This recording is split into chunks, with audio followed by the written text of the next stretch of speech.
진공 매질과 질량에 대해서 얘기하고 있는데 이제 중력은 아까 요거 어느 정도 얘기를 한 것 같고 질량 쪽을 질량은 아까 질량은 음. 중력 질량하고 관성 질량이 있는데 사실 중력에서 그 생각하는 질량은 다 똑같은 말이니까 여기서는 뭐 중력 질량이라도 말할 수 있고 관성 질량이라도 말할 수 있습니다. 근데 아인슈타인의 그 공간이 왜곡되면 중력이라는 인력이 발생하나 하는 걸 이제 생각해 보겠습니다. 이 뉴턴의 중력의 법칙에 따르면 지금 이제 중력은 무엇인가 두 질량의 곱에 비례하고 두 질량 사이 거리의 반비례라는 게 이게 그 중력의 법칙이죠. 인력이 작용한다. 근데 이게 중력의 법칙은 그 뉴턴의 운동 법칙과 같이 한번 생각해 보기로 하겠습니다. 이 뉴턴의 운동 법칙은 사실은 그 1687년 중력의 법칙과 함께 자연철학의 수학적 원리에 수록되어 있죠. 제1법칙이 관성의 법칙이고 제2법칙이 가속도의 법칙, 제3의 법칙이 작용과 반작용의 법칙입니다. 한 사람이 밀면 본인 자신도 밀리는 빙판에서의 움직임을 이 사진을 보시면 아시겠습니다. 그러니까 뉴턴의 제1운동 법칙이 관성의 법칙이죠. 물체의 질량 중심은 외부의 힘이 가해지는 한 일정 속도로 움직인다.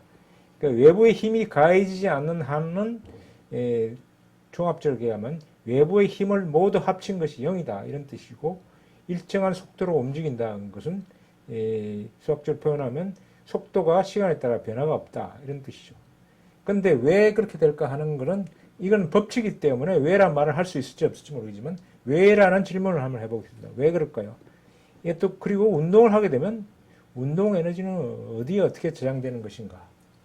이걸 진공 매질이 있는 관점에서 한번 생각을 해보겠습니다.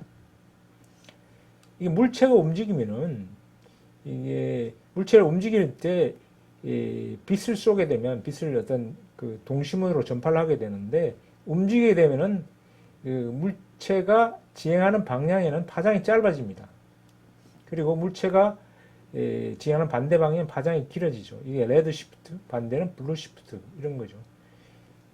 만약에 물 위에서 어떤 파동이 있는데 그 파동원 자체가 움직인다면은 이 파동원이 왜곡되겠죠. 이렇게 왜곡됩니다. 이것이 그 유명한 도플러 효과라고 말씀드릴 수 있는데 이게 도플러 효과인데요. 그래서 진공 매질에서의 관성 운동이라는 의미를 살펴보면 관성 운동으로 진공 매질이 왜곡된다 이런 걸 알 수 있죠. 이 그림을 통해서. 그리고 또 반대로 생각하면 물체는 진공 매질이 왜곡 심한 방향으로 움직인다. 이게 왜곡이 심한 방향이고 이완된 방향이죠. 그래서 물체는 항상 이런 방향으로 움직인다. 이런 걸 진공 매질에서 관성 운동을 이런 의미를 붙일 수가 있겠습니다.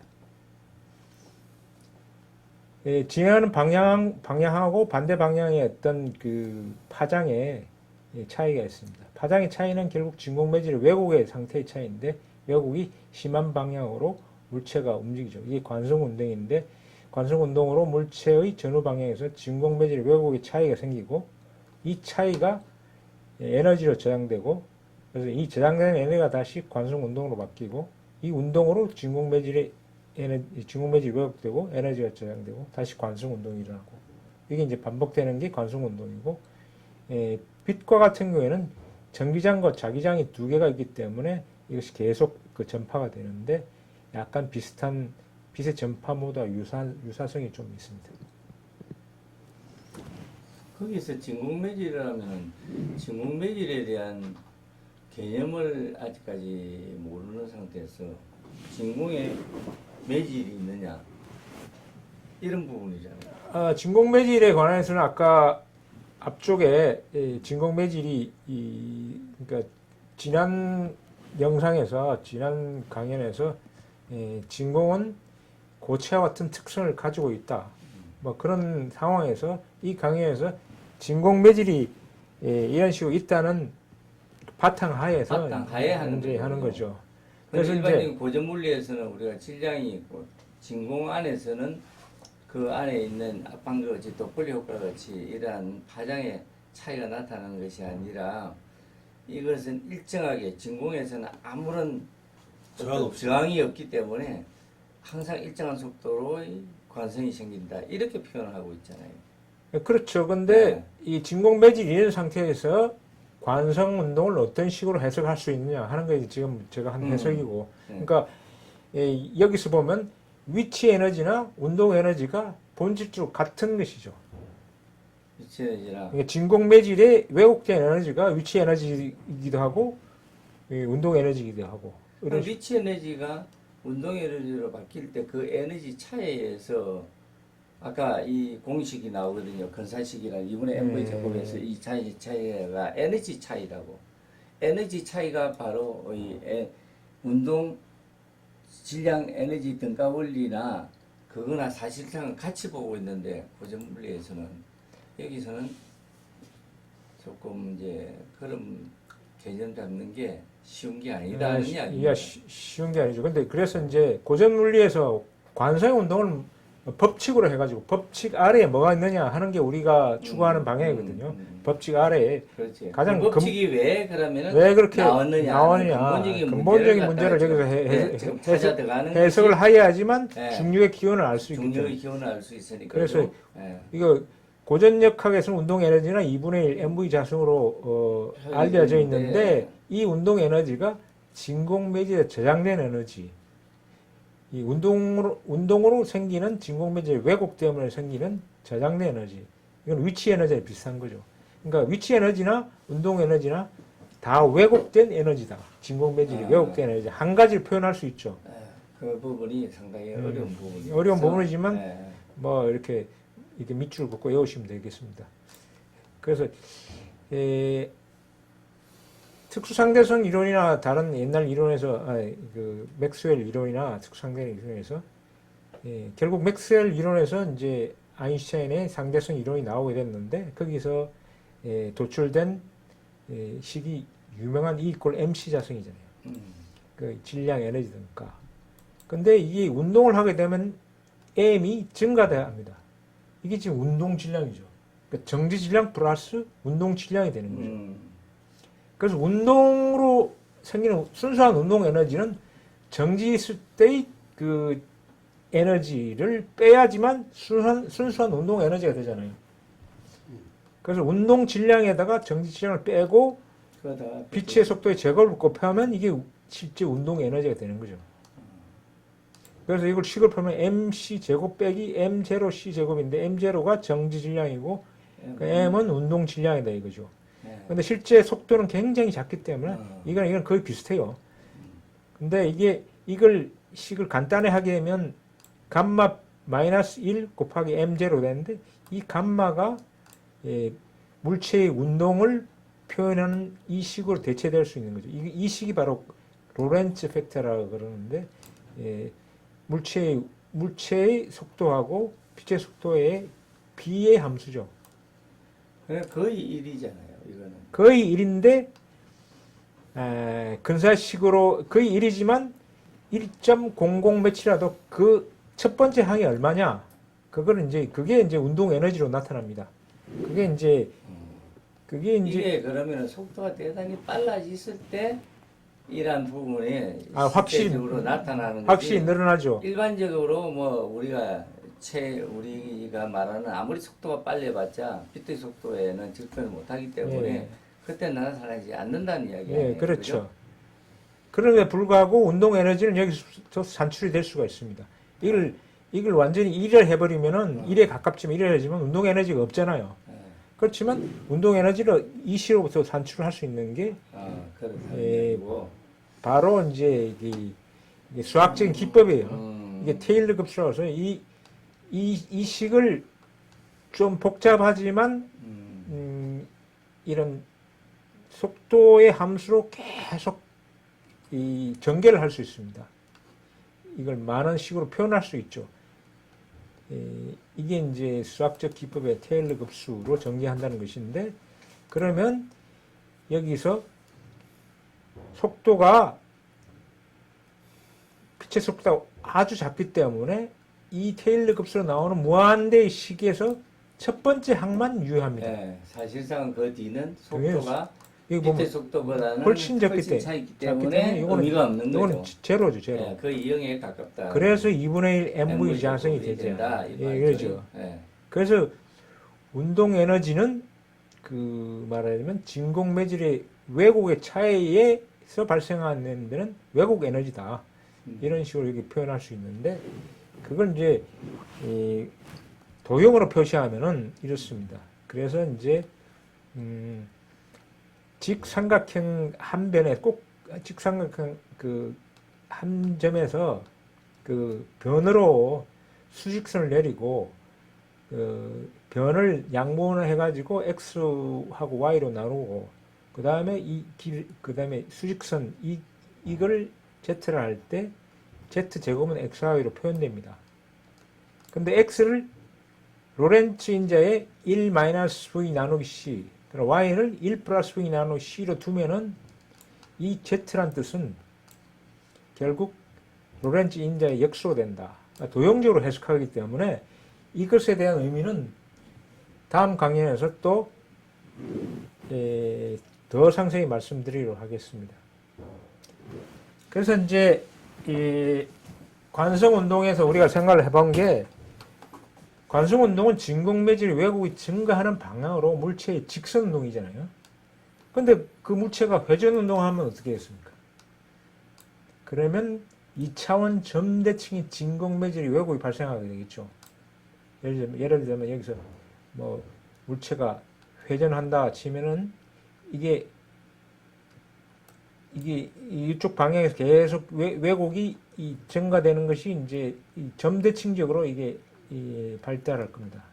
그래서 회전에 의해서 2차원 점대칭 진공 매질 왜곡을 이 그림으로 표시를 할 수 있죠. 그래서 회전한다면 이런 식으로 생각할 수 있는데 태양계의 행성을 보면 어떠냐면은 태양의 자전면하고 거의 일치합니다. 그래서 이 태양 주위를 도는 행성이 도는 이 면을 황도면이라고 하죠. 황도면. 태양의 자전면은 황도면에 약 7도 차이가 있습니다. 태양의 자전면과 거의 유사하게 유사한 평면에서 모든 행성들이 이렇게 아주 일관되게 돌고 있는데 이게 바로 진공 매질 왜곡에 관련해서 이제 해석을 할 수 있습니다.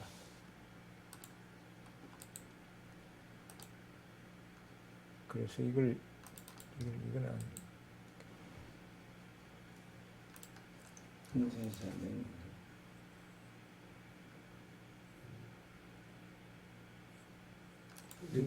링크를 해놨는데 안 되네.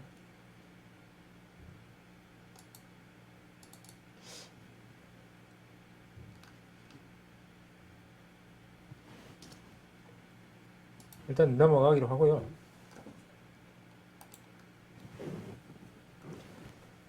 그리고 우리 은하를 보면은 옆에 보면 평면이 아주 평판한 디스크같이 생겼죠. 위에서 보면 이렇게 마치 뭔가 회전하고 있는 것처럼 보이잖아요. 회전하는 건 거의 모든 것이 평평하게 나옵니다. 안드로메다 은하가 지금 250만 광에 들어있는 그런 은하인데 이 형상이 2차원 진공매질 왜곡으로 제가 만들어 놓은 거랑 거의 형상이 거의 유사하잖아요. 그 다음에 이거는 핀휠 은하, 바람개비 은하, 2100만 광년 떨어지는데 이것도 뭐 그냥 바람개비처럼 돌고 있는 것처럼 보이죠. 결국 이런 평면에서 그 수많은 별들이 집중되어 있습니다. 그리고 이게 토성이죠. 토성도 보면은 토성이 고리가 있는데 7개 고리입니다. 전부 다 그 얼음으로 아이스 됐다고 그러는데 이것도 적도면에서 아주 칼같이 배열되어 있어요. 왜 배열됐을까? 옛날부터 고민이 많았는데 이상하다 했는데 결국은 이 진공매질 왜곡이 되면서 이 자체가 자전하기 때문에 이쪽 자전면의 가장 중심에서 진공매질의 왜곡이 추가적으로 되니까 이런 것도 이 자전면을 따라서 발달하고 있다. 그리고 은하도 마찬가지로 다른 은하도 마찬가지로 이 회전면에서 상당히 많은 물질들이 집중되어 있습니다. 그래서 이제 관성 운동으로 진공 매질이 왜곡이 심한 방향으로 물체가 직선 운동을 하게 되는데 물체가 회전 운동하면 2차원 점대칭의 진공 매질 왜곡이 발생하게 되겠죠. 근데 한 점에서 임의로 진동하면 어떻게 되겠습니까? 물체가 진동하게 되면 이것도 이제 진공 매질이 왜곡이 발생하는데 3차원 점대칭의 진공 매질 왜곡이 발생하게 되겠죠. 마치 여기 보면 이게 어떤 뭘까 진동자가 이렇게 움직이게 되면은 이 어떤 3차원적으로 아주 구형의 진공 매질이 왜곡이 발생하게 될 것입니다. 그런 왜곡이 발생하게 되면 왜곡의 세기는 중심에서 이렇게 멀어질 수 감소하게 되겠죠. 이게 바로 이게 이 질량이죠, 질량. 그 양자역학의 입자는 뭐냐? 필드, 에테르, 진공 매질이 들뜬 상태.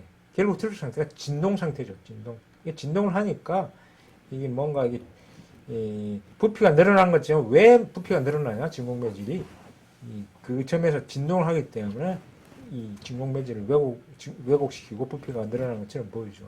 이게 바로 이제 질량이고 질량이 진동이기 때문에 진공 매질을 왜곡하고 그래서 아인슈타인의 시공간이 왜곡된다, 휜다 그런 말과 동일한 말이죠. 같은 말이죠. 그래서 다시 보겠습니다. 물체 M1과 M2가 있습니다. M2에서 입장에서 보면은 이 물체 때문에 이 진공 매질 세기가 이 물체를 기준으로 하면 이 굉장히 센 쪽에서 여기로 가면 이제 약해지겠죠. M2 쪽으로 가면 약해지는데 이 M2 입장에서 보면 M2의 왼쪽하고 오른쪽을 비교해 보면 왼쪽이 M1의 진공 매질 왜곡이 세게 크고 M2는 왜곡 세기가 작을 겁니다. 그러면 관성의 법칙에 따라서 이 왜곡 세기가 차이가 있으니까 M2가 M1으로 움직이게 되겠죠. M1 때문에 왜곡의 차이가 생겼으니까 움직이게 되는데 이 가까이 가면 갈수록 그 차이가 이게 이제 이렇게 원점에서 계속 이게 표면적이 같은 표면에서 이제 왜곡 상태가 일정하지만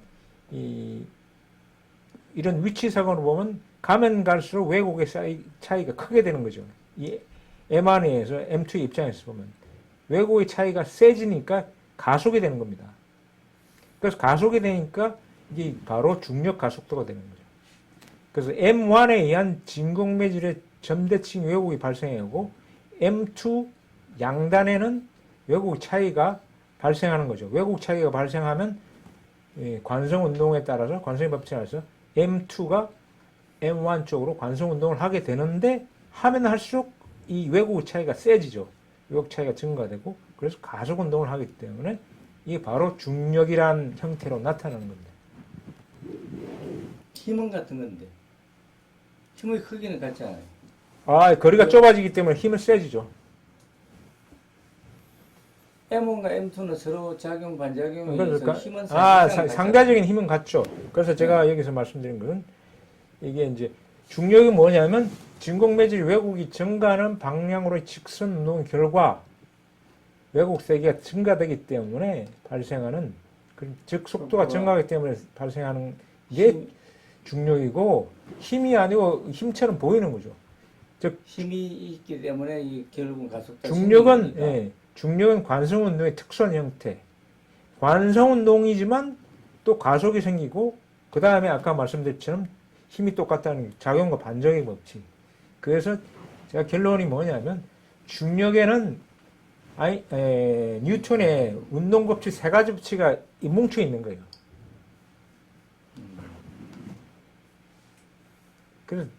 그래서 이제 만약에 뉴턴이 이런 걸 알았으면 그걸 따로따로 뭐 책을 쓰지 않고 중력하고 세 가지 운동 법칙을 한꺼번에 뭐 기술을 했었으라고 생각되는데 결국 중력은 관성 운동의 특수한 형태이기 때문에 관성 질량하고 중력 질량은 당연히 같아야겠죠.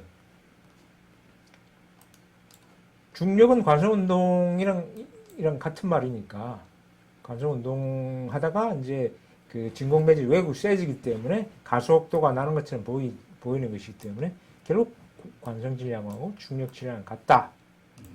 그러니까 중력은 진공 매질의 왜곡에 기반한 기본적인 운동 법칙의 결과이다. 이런 식으로 최종 결론을 내려볼 수 있습니다.